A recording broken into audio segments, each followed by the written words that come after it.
Olá, meus irmãos, graça e paz da parte do nosso Senhor e Salvador Jesus Cristo. Eu me chamo Everaldo Silva, seja muito bem-vindo a esse canal. Nesse vídeo falaremos sobre o motivo de Elias entrar na caverna. Por que Elias fugiu para a caverna? Por que Elias pediu a morte? Será que ele estava em depressão? O que a Bíblia diz, o que podemos aprender com a lição de Elias na caverna? Se você não é inscrito no canal, aproveite o momento, se inscrevendo, dando aquele joinha, compartilhando para que as vidas sejam alcançadas, edificadas pela palavra do Senhor.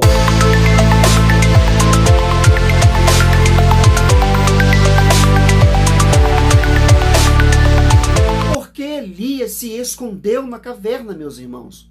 A experiência de Elias na caverna está entre as passagens da Bíblia que mais evidenciam a fragilidade humana. Mas um estudo a respeito desta passagem revela que Deus cumpre a sua vontade apesar das limitações do ser humano. Elias na caverna, irmão, é um lembrete que até mesmo o mais forte pode ser fraco. Elias foi um dos profetas mais emblemáticos de Israel. Inclusive no Novo Testamento ele aparece no episódio da transfiguração de Jesus junto de Moisés, representando a escola profética da comunidade da aliança. Além disso, sem dúvida o profeta Elias foi um dos homens da história da humanidade que presenciou de forma mais extraordinária e clara a manifestação do poder de Deus. Ele viu o morto ressuscitar pelo poder divino através de seu ministério. Viu Deus controlar diretamente a natureza, secando a terra e depois mandando chuva. Viu fogo descer do céu da parte do Senhor. Mas depois de tudo isso, ele ainda tentou fazer da caverna seu lar. Elias na caverna é uma prova de que milagres, queridos, milagres não mantêm ninguém de pé, ok? O que mantém o servo de Deus ativo em seu serviço é a comunhão com Deus na obediência de sua palavra. Por que Elias se escondeu na caverna então? A história de Elias na caverna está registrada em 1 Reis 19. Mas para entendermos o motivo pelo qual o profeta fugiu para a caverna, precisamos retornar ao capítulo anterior. Mas engana quem pensa que em 1 Reis 18 é um capítulo melancólico, que culmina na imagem do fracasso de Elias na caverna. No capítulo seguinte, muito pelo contrário, querido.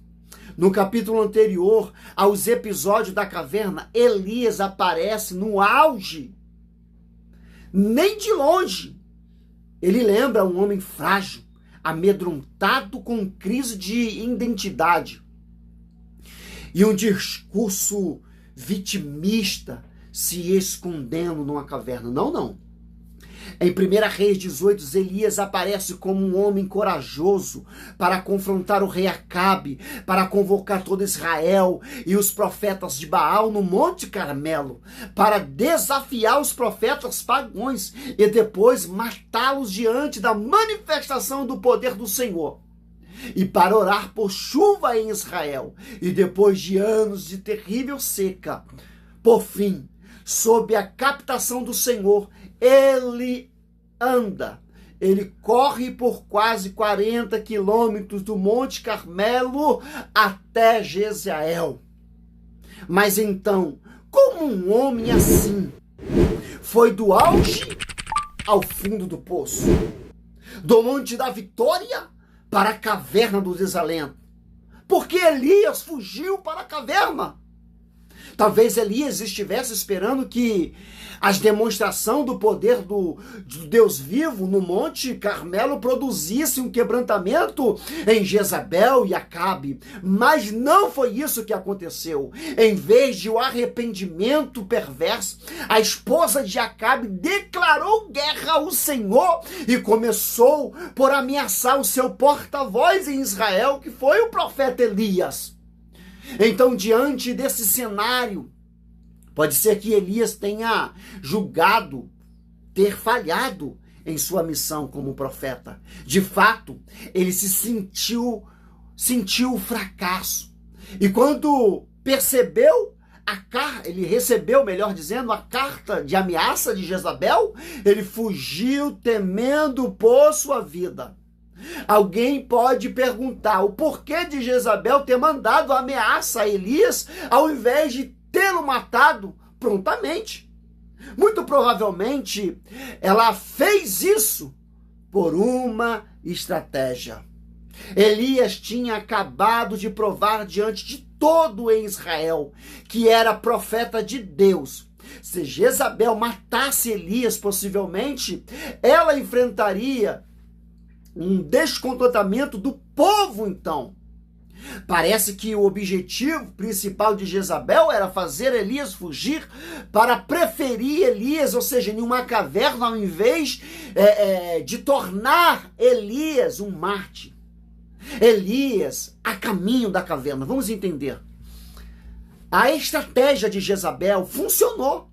Elias fugiu de Jezabel em direção a Berseba.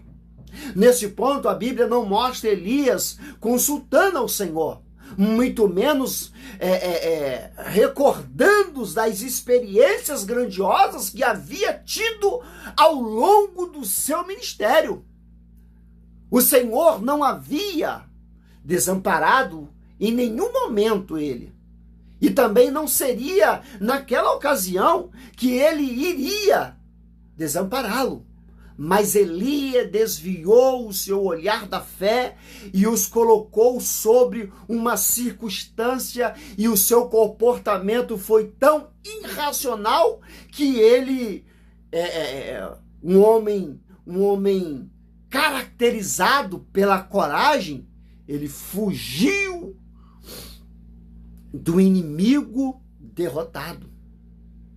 De Betsebas, Elias partiu para o deserto. Ele assentou-se debaixo de um arbusto típico no terreno desértico e orou a Deus. Mas a oração de Elias foi a repreensão sobre a sua desesperança.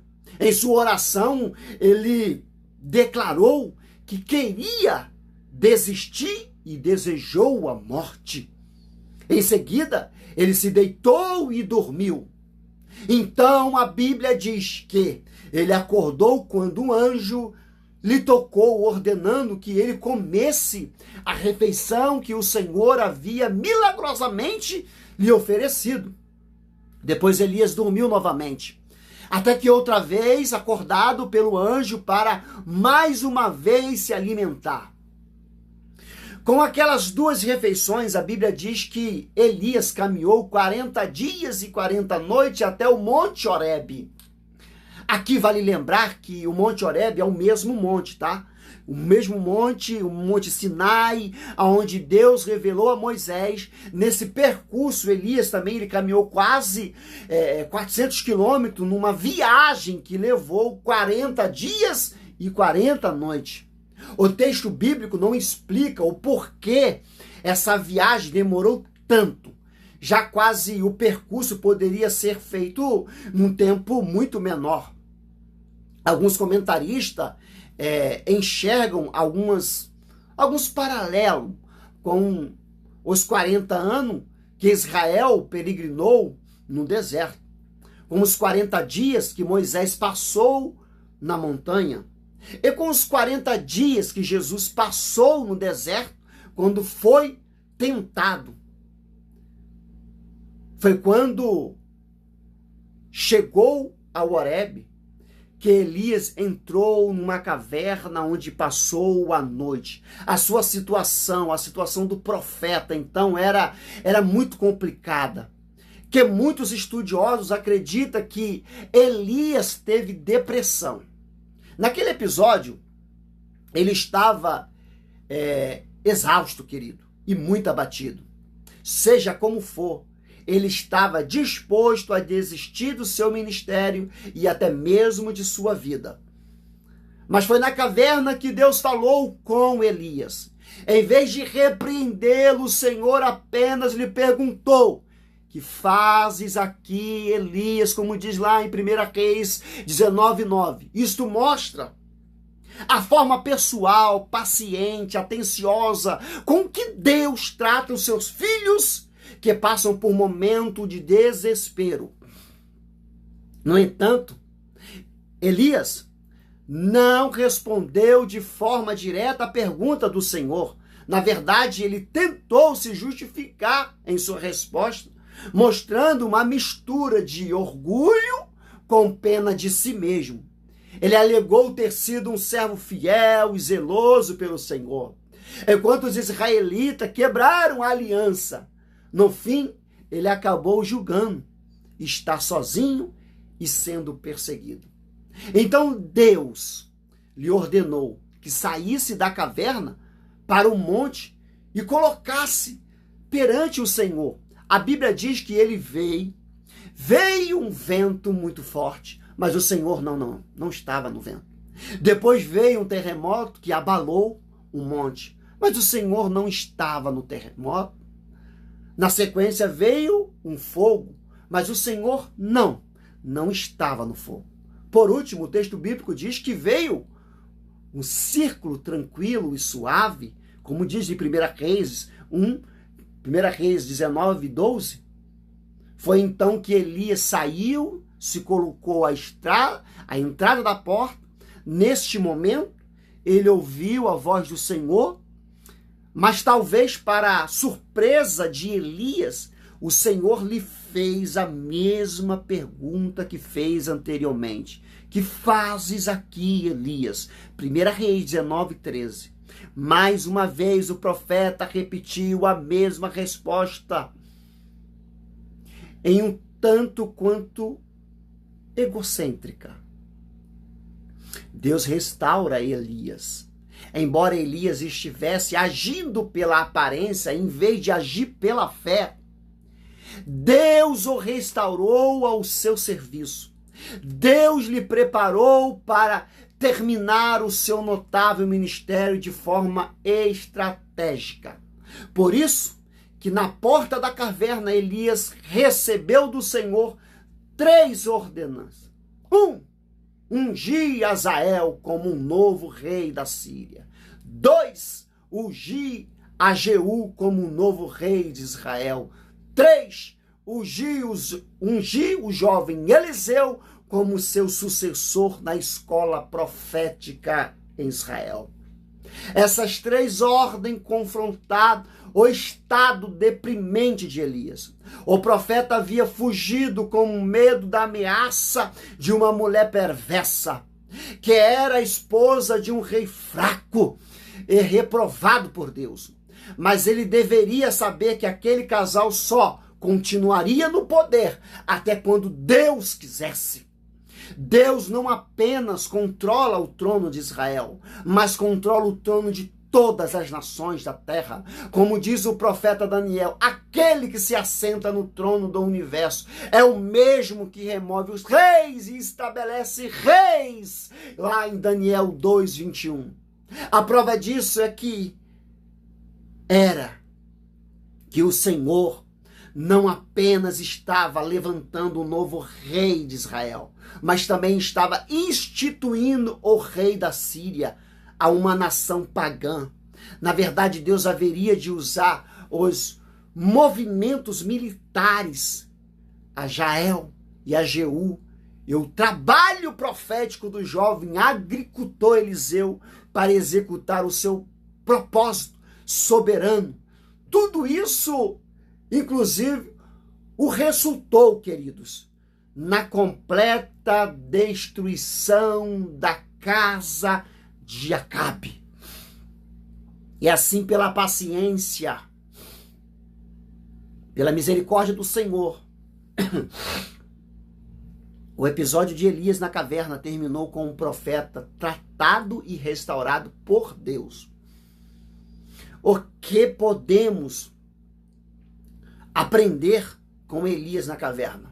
Há algo muito interessante, querido, nas escrituras, diferentemente das literaturas que procuram idealizar os seus heróis. A Bíblia não esconde as falhas e erros e as limitações dos homens que foram usados poderosamente pelo Senhor. Até mesmo a galeria de heróis da fé em Hebreus destaca a fragilidade dessas pessoas que ficaram conhecidas por sua fé expressa, como diz lá em Hebreus 11. Portanto, querido, com o profeta Elias não foi diferente. Tiago escreve que Elias era um homem semelhante a nós. Tiago 5,17. É possível que ao escrever essas palavras, Tiago estivesse pensando justamente na história de Elias na caverna. Então, as lições a aprender, tanto com as vitórias dos homens e mulheres de Deus na Bíblia, quanto suas derrotas, querido. Portanto, no episódio de Elias na caverna, nós podemos aprender algumas lições importantes, meus irmãos. Elias na caverna nos ensina o quanto e doloroso sair, é exatamente isso, é sair da vontade do Senhor. A história de Elias na caverna nos ensina que fora da vontade do Senhor, os corajosos cedem ao medo. Os vitoriosos são derrotados. Os fortes eles fracassam. Elias era um homem que tinha desafio. Era perante os profetas de Baal, que tinha percebido o que Deus fez no Carmelo, que tinha provado que Deus é aquele que governa sobre todo o universo e controla todas as forças da natureza. Mas mesmo assim ele foi parar aonde? Em uma caverna, assustado, vacilante e desanimado. Isso aconteceu porque ele não se atentou à vontade do Senhor. Olha o que diz alguns teólogos. Argumentam, ou seja, de forma muito inteligente, que quando os servos de Deus saem da vontade de Deus, eles ficam sujeitos a cometer todo tipo de insensatez e falhas. Naquela questão são seus pontos mais fortes. Foi assim com Abraão, quando fugiu para o Egito, falhou na fé. Ao homem que é uma referência de fé na Bíblia, e por isso ele se escondeu, que Sara era sua esposa, lá em Gênesis 12 diz. A Bíblia diz que Moisés era um homem manso dos homens, mas ele perdeu o privilégio de entrar na terra prometida porque falhou o que? A sua calma. Números 20, do 1 ao 13.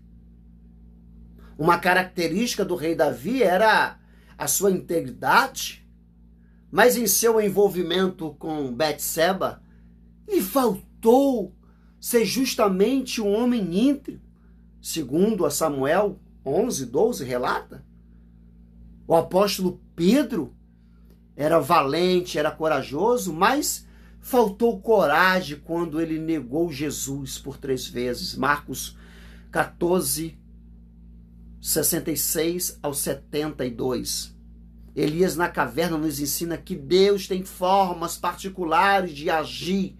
Uma coisa é fato. Nem sempre Deus fala o que queremos ouvir, queridos. Ou age de forma como nós, ou uma forma que nos agrada também. A experiência de Elias na caverna é uma prova disso, irmãos. O profeta estava desanimado, desesperado. Então, quando Deus falou com ele, talvez Elias esperasse alguma resposta da parte do Senhor. Em vez disso, primeiro, o que ele ouviu da parte de Deus por 2 vezes foi uma pergunta ao invés de uma resposta. Veja bem como Deus falou com ele. Quando o Senhor ordenou que ele saísse da caverna, 3 acontecimentos extraordinários aconteceram.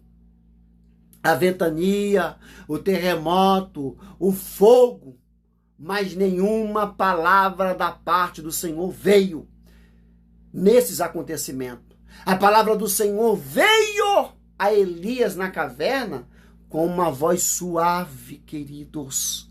Sim, o Deus que é o Senhor sobre o vento, sobre a terra, sobre o fogo, é o mesmo que também pode manifestar com suavidez. Muitas das vezes esperamos por grandes acontecimentos, por grandes demonstrações, por grandes poderes de Deus, quando na verdade Deus pode estar querendo falar conosco através de um ciclo suave e tranquilo. Como diz, meus irmãos amados, Oswald, os sussurros do Calvário são mais poderosos que o trovão do Sinai para conduzir os homens ao arrependimento.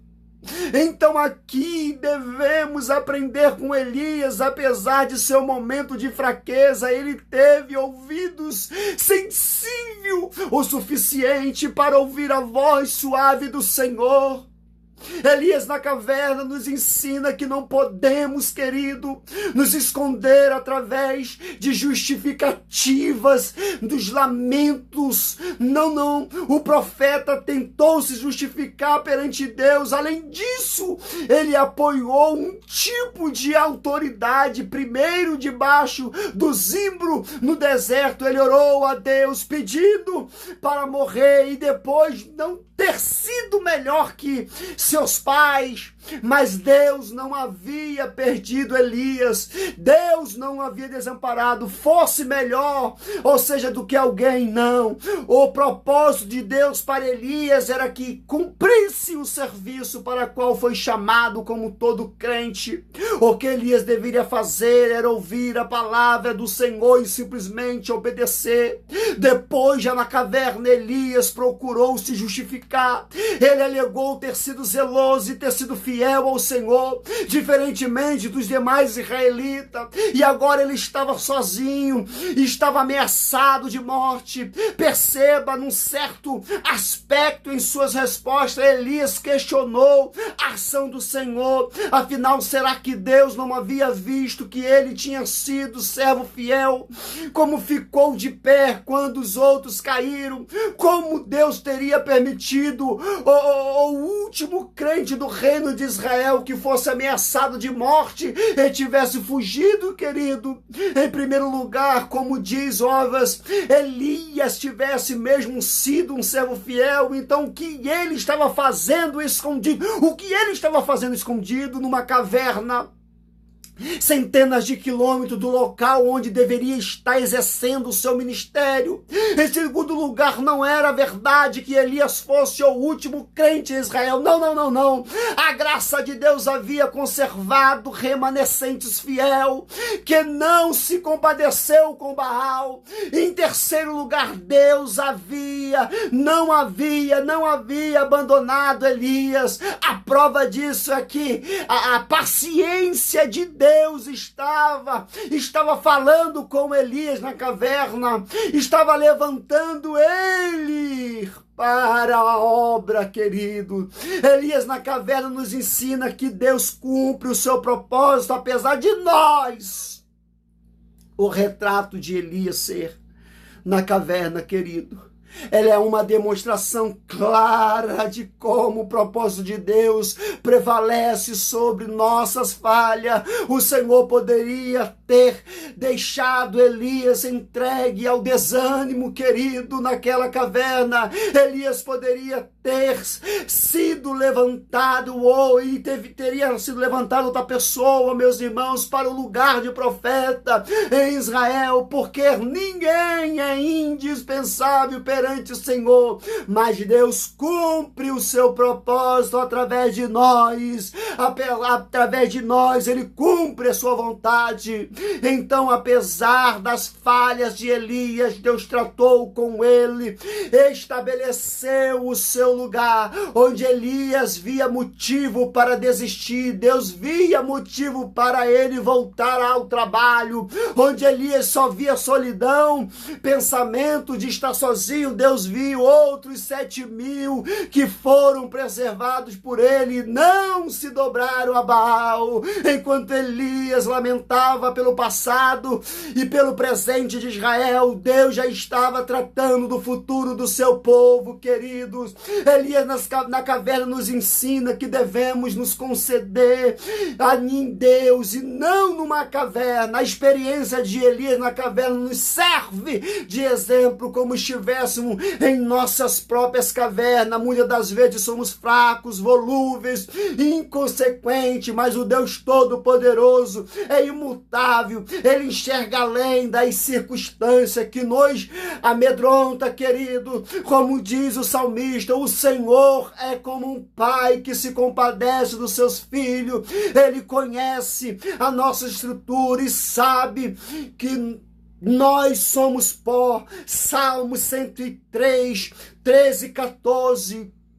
Deus cuida de nós e nos restaura. O poder extraordinário de Deus, que nós entendemos que é o lugar mais seguro, é estar debaixo dele, das asas dele, num lugar seguro. Podemos não estar dentro de uma caverna, mas dentro da vontade deles, querido, que possamos sair de nossas cavernas para nos refugiar no esconderijo do Altíssimo, onde podemos descansar à sombra do Onipotente.